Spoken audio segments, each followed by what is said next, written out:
Welcome to the Tech Talks Daily Podcast, where you can learn and be inspired by real-world examples of how technology is transforming businesses and reshaping industries in a language everyone can understand. Here is your host, Neil C. Hughes. Welcome back to the Tech Talks Daily Podcast. Now, a quick question for you all. If you want to purchase a new laptop, TV, home appliance, car, or in fact, any big purchase, where do you begin on that buying journey? For the most part, I think it's probably going to be review sites, experts, YouTube videos, and learning more about the pros and cons of each model. So why is it when we enter the workplace, with those same expectations, we seldom do that same level of research before buying a new solution or product or piece of software? Well, Vinay Bhagat is an entrepreneur passionate about improving the software buying process so professionals like HR teams can make better decisions for their organisations. And as a result, the technology review site TrustRadius is delivering over 386,000 reviews and ratings from 100% verified users.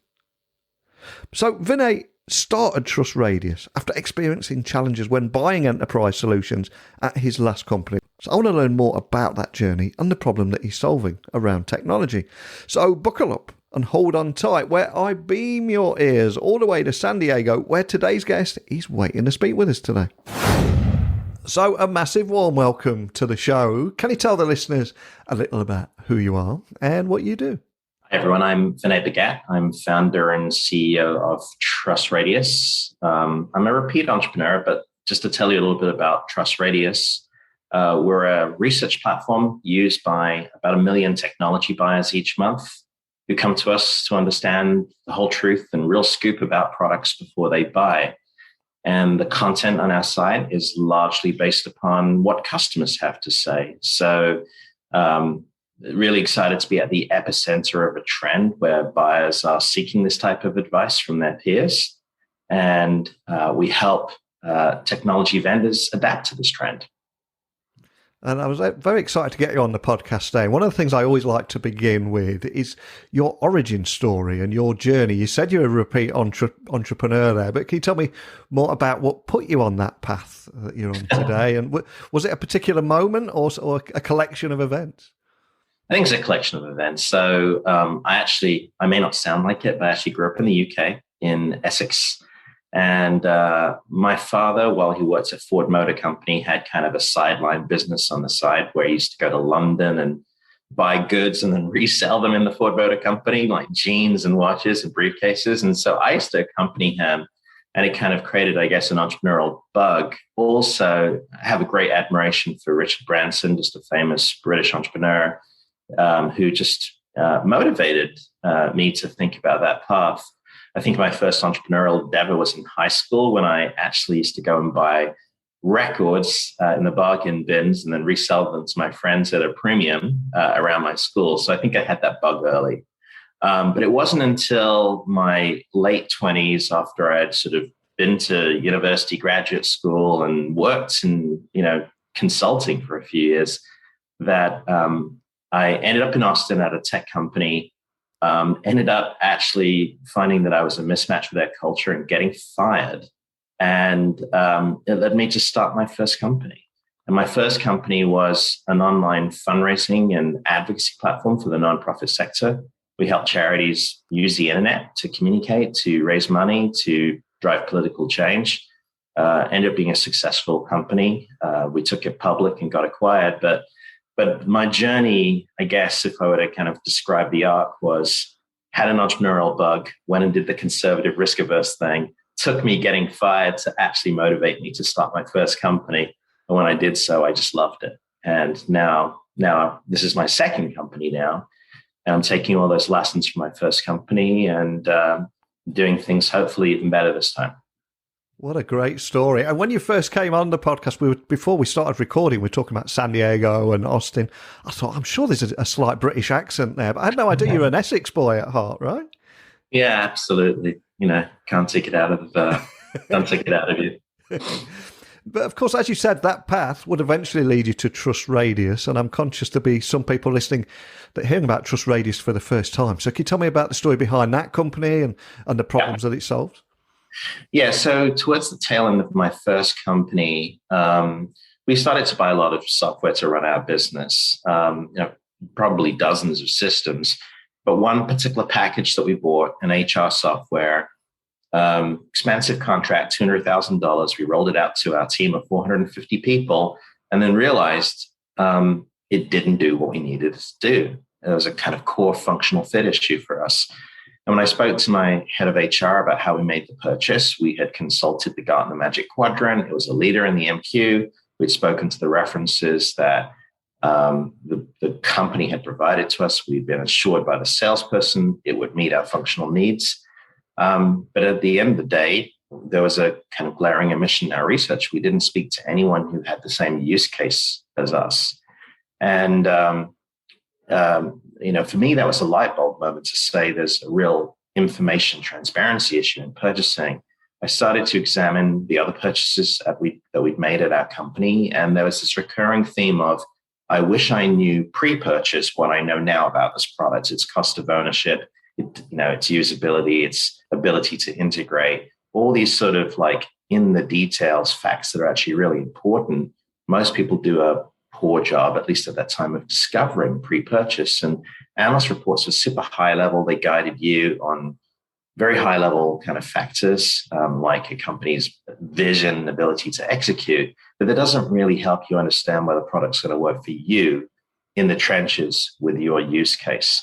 Around the same time, I was buying an appliance for my house, a coffee machine. I went to Williams-Sonoma.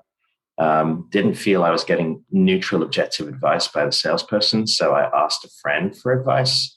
He told me about a particular Swiss coffee machine. I researched it, found this site called coffeegeek.com that had incredible reviews of a home appliance that cost about $1,000. And so I was like blown away that you could find this incredibly rich information for consumer goods, but you couldn't for business. And it just struck me as an obvious opportunity to take a concept that was well understood in the consumer world, right? Sites like TripAdvisor, Yelp, and of course, product review sites, and parlay that to the business world. And that was the origin story of TrustRadius. Since that time, we now cover about 750 categories of technology, software and hardware. About 1 million people use us each month. And what we really stand for is quality and depth of insight. So the average person who writes a review on my site spends 22 minutes sharing their thoughts. This is not a consumer review. This is an in-depth experience, kind of almost essay in terms of what their experience has been with the product. And we found that buyers really want that insight. They want that whole truth before they make a purchase. It's a great story. It's one of the things that put you on my radar, because you're exactly right in what you're saying. And for many years, it's been, we're B2B, we're B2C. But at the end of the day, no matter where we're working, we're all consumers, and we walk into the office and have those same expectations and want to do our own research and read those reviews, etc. And before you came on today, I was reading your TrustRadius new B2B report on the age of the self-serve buyer. I mean, can you just offer an overview of the report for anyone that's not seen it? Yeah, so for the last 5 years now, we've done a survey of B2B technology buyers, 2,000 people a year typically. We also survey vendors to understand how they're sort of adapting to trends. But the core findings of the report are, just the demographics. 65% of buyers in B2B are millennials and Gen Z. Oftentimes we think millennials are all super young. They're not now. They're aged into their 40s, and they're actually the largest sector of the workforce managerially. So they are in decision-making roles.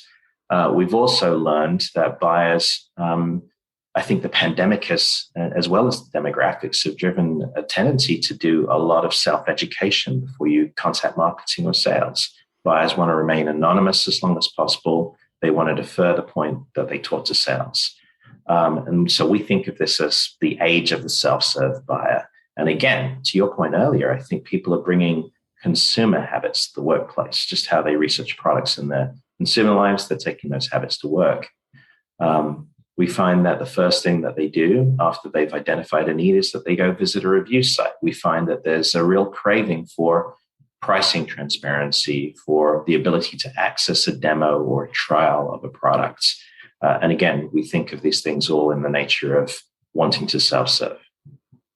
And one of the things that really jumped off the page for me was that it's now virtually 100% of buyers want to self-serve for at least part of their buying journey, which I think is up something like 13% from last year. But can you expand on that finding? And were there any other big takeaways in there for you? Yeah, so under the notion of self-serve, it's not that they never want to speak to sales, it's that they want to get their ducks in a row. They want to get all the information lined up from independent sources before they engage with the brand. And so they really are trying to understand things like pricing. They won't get a detailed quote, obviously, but at a high level, they want to understand what's the t-shirt price of this product? Is it something that's even affordable to me? And so 71% of the buyers actually want to find pricing information up front, not necessarily a precise quote, but an order of magnitude. They want to have the tangibility, ability to touch the product in some way. So just like in the travel world, TripAdvisor has photos and they have candid photos from travelers as well as the polished photos from the hotels. The analogy in the software world is a demo or a trial where people want to feel the product in some way, touch it. So actually one of the things that we've added to our site in the last year is demos and video content where users have actually gone online and created their own experience with the products as a demo for other buyers to potentially see. They also want to understand how customers are using products, so whether that's an enumeration of use cases or infusing customer reviews into one's marketing. These are the types of things that buyers want to self-serve. And so when we think about how brands adapt, they have to wake up to these trends. And even if it's uncomfortable, they have to think about, well, how do I give buyers what they're looking for in terms of indicative pricing, social proof, maybe a non-gated demo of some kind. And you mentioned a few moments ago about millennials, and obviously they are approaching middle age now. They're in decision-making roles. And also we've got Gen Z entering the marketplace, so we're changing things even more. So I'm curious, were there any eye-opening stats around Gen Z and millennial buyers?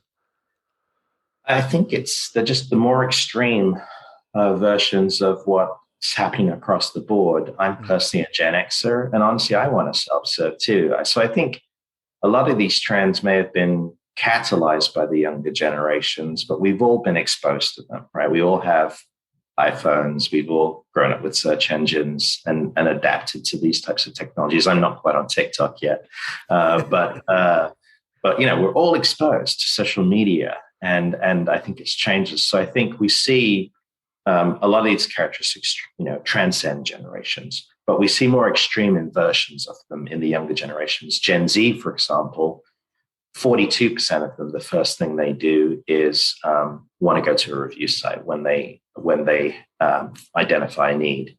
A couple of years ago, the first thing they would do is go to Google and cast a more general net. But I think they've been conditioned now that to get customer insights, they should go to reviews. So either directly or through a more targeted Google search string, they'll do that. And again, we see, the other self-serve desires around wanting to trial and wanting to see pricing to be more exaggerated, more extreme, the younger the generation as well. And obviously you're working right in the heart of this space, so you've probably seen most of it before. So I'm curious, did anything surprise you in that report? While it's been a year-on-year trend, the market thing we saw from 2021 to 2022 was the precipitous drop in the use of vendor sales reps, dropped 18% overall. And we also cut the data by purchase size, by company size, by demographics. And again, you see, less usage with smaller basket sizes, purchase sizes than a large purchase over $100,000. But it was interesting to see that even in enterprise purchases, the usage of vendor reps was dropping considerably. And there's a desire to self-serve even in the largest companies around the largest purchases. They're still going to speak to sales, it's inevitable, but there's a hankering for this independent research. And so the usage of independent sources like reviews, actually analysts and community forums like Stack Overflow or Reddit in the case of technical products, all surged, and the usage of vendor content and vendor reps dropped. For the first time since we've done this study for 5 years, vendor reps have always been one of the top 5 most used sources in the buyer's journey, and they dropped out of the top 5 for the first time this year. Wow, that's incredible. And I was also reading about the importance of capturing a customer voice and peer-to-peer influence and to actually inform outcomes and corner competitive advantages. Is that something you can expand on from the findings too? Yeah, so there are 2 elements to that. So one is, in a world where buyers are using independent sources to do their research, that could be, again, a review platform or a community like Stack Overflow or Reddit, it's critical for vendors to be present and active there. And the way they need to be critical and active is by activating their customers. So just to take a community, yes, a vendor can respond to a comment in a community, but it's 1,000 times more powerful if a customer responds to a comment in a community and advocates for you, as it were. So the idea of customer advocacy in these independent forums is critical. When it comes to review platforms, there are a few now that are influential, and it's critical to have presence in those forums. And it's not just about showing up and having a quantity of reviews. It's also about making sure that they tell your story. What we learn in our buyer research is that a lot of buyers are confused about how products differ. Marketing leads us to believe that products are very similar. Brands often use the same messaging. So what buyers are really seeking are mechanisms to tell products apart and understand if a given product is better for their use case. And the most powerful way that you can explain your differentiation is to have your customers do so for you. And so the raw authenticity of reviews is a powerful way of doing that. But also the more savvy brands are making sure that the review content or customer voice content they have actually tells their differentiation story. And then they weave that content from third-party sources into their own digital channels. We work with Cisco, for example, and they have woven their reviews pervasively across Cisco.com. And what they found is that content helps build trust. It helps build conversion rates when used on a landing page, and it helps actually drive traffic because Google rewards them for having that type of content on their pages as well. And so it's really a simple concept of, if buyers are seeking social proof, they want to hear from their peers, people just like them, then A, you need to activate your customers to speak for you, and B, you need to harvest that content and use it in the right venues. And I'm curious, if you were to take all the conversations you're having with your customers, the insights from the reports and the trends that you're monitoring, what makes you excited about the future?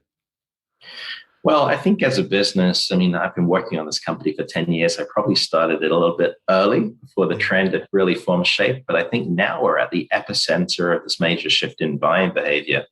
Again, I think driven by the generational shift, and also driven, frankly, by the pandemic that has made digital marketing and digital content consumption so much more important. Not only do 1 million people use our site each month, but they're spending 10 to 11 minutes on single pages, which means that we're truly providing a valuable service for those buyers out there. And that's what really excites me. And we've got a lot of things that we have planned to make the content experience richer for them. We're trying to make ourselves into a complete one-stop shop for information with pricing data, security data, demo content, etc. And at the same time, what I also really enjoy is helping brands, helping marketers, adapt to this trend and make use of this trend as well. So the savviest companies realize that this channel is an enormous source of insight. They actually mine the content in reviews. They use it to influence their positioning. They use it to influence their product roadmap. And they're really thoughtful about listening to the customer feedback. about them, about their competitors. The second thing is, again, the savviest brands have realized that they not just need to be present, but they need to tell their story, and they need to use the content in their own channels. But the real trend that I'm most excited about right now is just the use of data, strategic data that can be captured about buyer intent and where someone is in their buyer's journey. And one of the things that we've done as a platform is instrument our site such that we can tell exactly where someone is in their journey based upon what content they're consuming, and also which products are in their consideration set. So you can imagine we have an incredibly valuable data set that now brands can use to target their advertising. And so we're moving away from an era of just casting a massively wide net to everyone who might possibly buy from you, to being much more thoughtful about concentrating your advertising spend on those who are in market, and then understanding where they are in their journey so you can personalize the content to them, and understanding where you are in their consideration set. Are you in their top 3? Are you not being considered, but your competitors are? To again tune your engagement approach. And I think there's just an enormous opportunity for efficiency gains for marketers to use this type of data strategically. And so that's something that super excites me. Incredibly exciting. Well, I've loved chatting with you today. I will post the links to the report so people can dig a little bit deeper on that. But I always like to ask my guests to leave everyone listening with a personal note of inspiration. So if there is a book that has inspired you, could you share that with us, and we'll add it to our Amazon wish list? All I ask is, what is your choice, and what's the story behind that too? Well, it's a recent business book. I have 2 books, okay, I guess, one personal and one business. So on the business front, I recently read a book called The Qualified Sales Leader by John McMahon.